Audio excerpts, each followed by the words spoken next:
Hello दोस्तों, कैसे हैं आप सब लोग। आशा करती हूँ अच्छे होंगे। हमारी आज की कहानी का नाम है जायदाद। खेतों में अपनी लहलहाती गेहूं की फसल को देखकर रामू खुश होकर अपनी पत्नी प्रीति से बोला, खुश नसीब हूँ मैं जो मुझे तुम्हारे जैसी पत्नी मिली, जिसने सही वक्त पर सही निर्णय लेकर मुझे बड़ी मुसीबत से बचा लिया। तब प्रीति हंसते हुए बोली, एक पत्नी का कर्तव्य होता है अपने पति को गलती करने से रोके।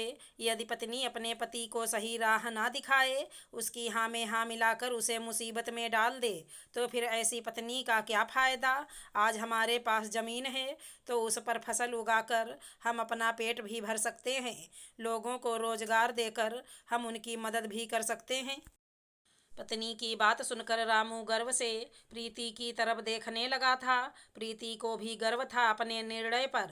4 साल पहले ही उसकी शादी रामू के साथ हुई थी। शादी के बाद वह अपने सास ससुर के साथ ही रहती थी। उसके सास ससुर अक्सर बीमार रहते थे, जिनकी सेवा करना वो अपना सौभाग्य मानती थी। रामू गाड़ियों के पुर्जे बनाने वाली कंपनी में जॉब करता था। इसमें उसके साथ गांव के कई युवक भी नौकरी करते थे।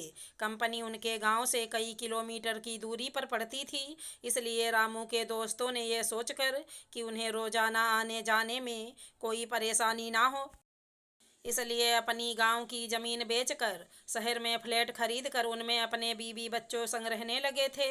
उन्होंने रामू से भी कहा अपनी ज़मीन बेचकर शहर में फ्लैट लेकर रहने के लिए। तब दोस्तों की बात मानकर जब रामू ने अपने पापा से ज़मीन बेचने की बात कही तो उसके पापा बोले, बेटा तुम्हारे पास गाड़ी तो है आने जाने के लिए, फिर तुम्हें परेशानी कैसी। बेटा जर जोरू और ज़मीन ये हमेशा मुसीबत के वक्त काम आते हैं, इनका कभी सौदा नहीं करना चाहिए। शहर में फ्लैट तो तुम अपनी नौकरी में से पैसा कमा कर भी खरीद लोगे, परंतु यदि ज़मीन एक बार बिक गई तो वो फिर कभी वापस नहीं मिलेगी। यह ज़मीन हमारे बहुत काम आती है। मुसीबत के वक्त जब सब साथ छोड़ दें तब यही हमारा सहारा बनती है, इसलिए तुम ज़मीन बेचने का विचार छोड़ दो। यह सुनकर रामू को गुस्सा आ गया। वो अपने पापा से बोला, यदि आप ज़मीन नहीं बेचेंगे तो मैं शहर में किराए पर मकान लेकर रह लूँगा। मैं आज ही अपनी पत्नी के साथ ये घर छोड़ दूंगा।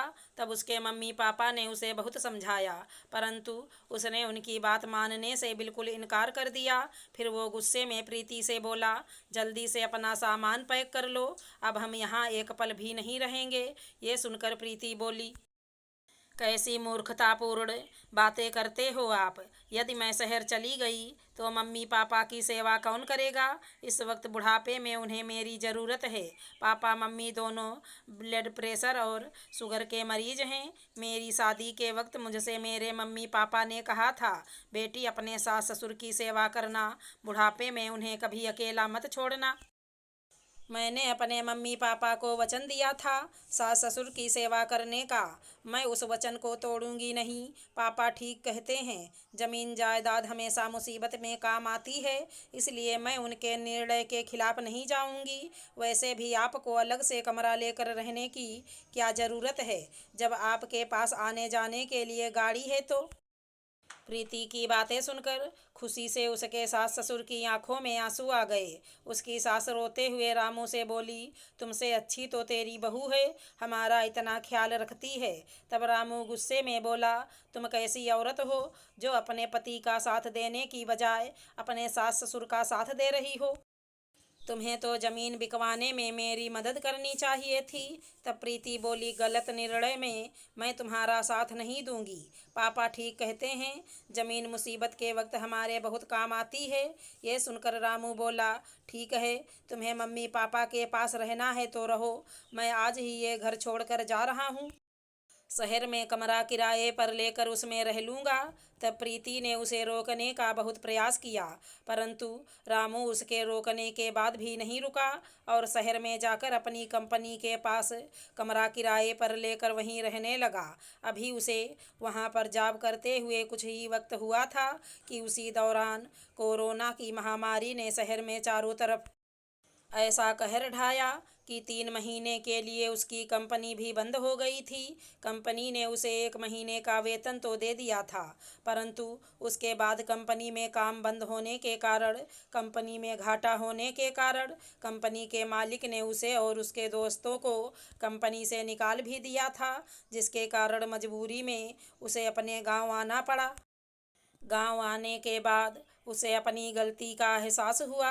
वो अपने पापा से बोला, माफ़ कर दो मुझे, भूल हो गई थी मुझसे, जो मैंने ज़मीन बेचने का निर्णय लेकर आपका दिल दुखाया। अच्छा हुआ जो तुम सबने मुझे ज़मीन बेचने से रोक दिया। यदि मैं दोस्तों के कहने पर ज़मीन बेच देता तो आज हमारे भूखे मरने की नौबत आ जाती। तब उसके पापा ने उससे कहा, यदि तुम्हें माफ़ी मांगनी है तो प्रीति से मांगो। यदि वो तुम्हारी बात मानकर हमसे ज़मीन बेचने की जिद करती तो शायद हमें उसकी बात मानकर ज़मीन बेचनी पड़ जाती, क्योंकि वो हमारी इतनी सेवा करती है कि हम उसकी बात टाल नहीं पाते। परंतु उसने तुम्हारी बात ना मानकर हमारी बात मानकर अच्छा निर्णय लिया। मुझे गर्व है अपनी बहू के निर्णय पर, जिसके कारण हमारी ज़मीन बच गई। तुम ज़मीन पर गेहूं की फसल और विभिन्न प्रकार की सब्जी उगाओ। ये तुम्हारे साथ साथ तुम्हारे दोस्तों को भी रोजगार देगी। तब अपने पापा की बात मानकर रामू प्रीति से अपनी भूल के लिए माफ़ी मांगने लगा। तो प्रीति बोली, तुम्हें अपनी गलती का एहसास हो गया, यही काफ़ी है मेरे लिए। वैसे भी सुबह का भूला यदि शाम को घर आ जाए तो उसे भूला नहीं कहते। आप ज़मीन पर गेहूं और सब्जियां उगाओ, जिससे हमें खाने के लिए अनाज भी मिलेगा और लोगों को रोज़गार भी। मैं भी इस काम में आपका साथ दूंगी। प्रीति की बात सुनकर रामू का चेहरा खिल उठा था। उसने प्यार से प्रीति को गले लगा लिया था। फिर कुछ समय बाद रामू ने अपनी ज़मीन पर गेहूं और सब्जियों की फसल उगाई और पूरी मेहनत से उनकी देखभाल भी की। तो खेतों में गेहूं और सब्जियों की अच्छी फसल उगाई थी, जिसे देखकर रामू की खुशी का ठिकाना ना रहा था, क्योंकि जिस ज़मीन को वो बेचने की जिद कर रहा था, उस ज़मीन ने उसे मुसीबत से छुटकारा दिला दिया था। अपनी ज़मीन पर हरी भरी फसल देखकर रामू को मुसीबत के समय में अपनी ज़मीन का महत्व समझ में आ गया था। अगर हमारी कहानी पसंद आई हो तो चैनल को लाइक शेयर सब्सक्राइब करें। राधे राधे दोस्तों।